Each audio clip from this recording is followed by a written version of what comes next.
राजस्थान के किनारे बसा था छोटा सा गांव धूनपुर। दिन में तपता सूरज, रात में सन्नाटा और रेत की सरसराती हवाएं। यहीं रहती थी एक युवती, रानी। सुंदर, तेज तर्रार, लेकिन उसके दिल में एक आग थी, अमीरी की चाह। बचपन से उसने सुना था, जिसके पास सोना है उसकी ही बात सुनी जाती है। यही बात उसके मन में गहरी जड़ जमा चुकी थी।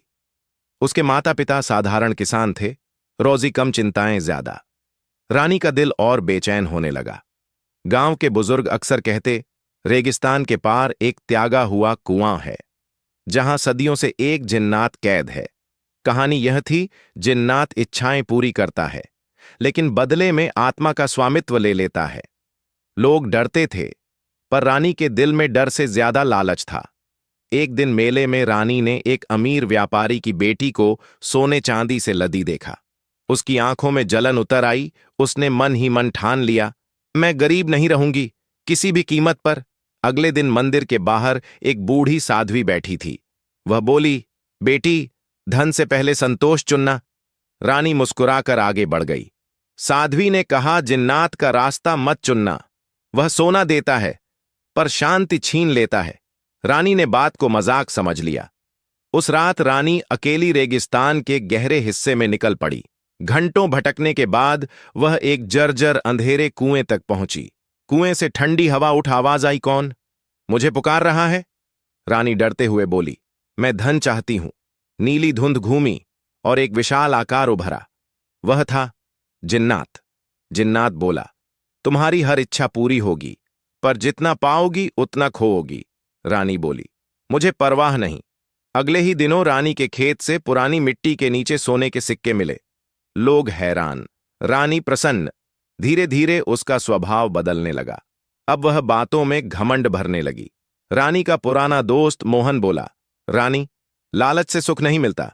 रानी ने उसे गरीब समझकर ठुकरा दिया। रात को जिन्नात उसके सपनों में फुसफुसाता, और चाहिए और चाहिए। रानी बेचैन हो उठती। वह खेत बेचने लगी, घर गिरवी रखने लगी, बस धन और आभूषण जमा करती रही। उसकी मां ने कहा, बेटी, जो है वही पर्याप्त है। रानी चिढ़कर बोली, गरीबों की सोच हमेशा छोटी रहती है। कुछ ही दिनों में बीमारी से उसकी मां चल बसी। रानी रोई, मगर देर हो चुकी थी। साध्वी फिर आई, जिन्नात का सौदा छोड़ दे, वरना सब खो देगी। रानी ने उसे अपशकुन कहकर भगा दिया। रानी अमीर हो गई, पर रिश्ते टूटने लगे। लोग उससे दूर रहने लगे। रानी ने फिर जिन्नात को पुकारा, मुझे सोने का महल चाहिए। जिन्नात बोला, यह अंतिम इच्छा होगी। रानी ने हामी भर दी। अचानक उसके सामने भव्य सोने का महल खड़ा हो गया, पर भीतर सन्नाटा था।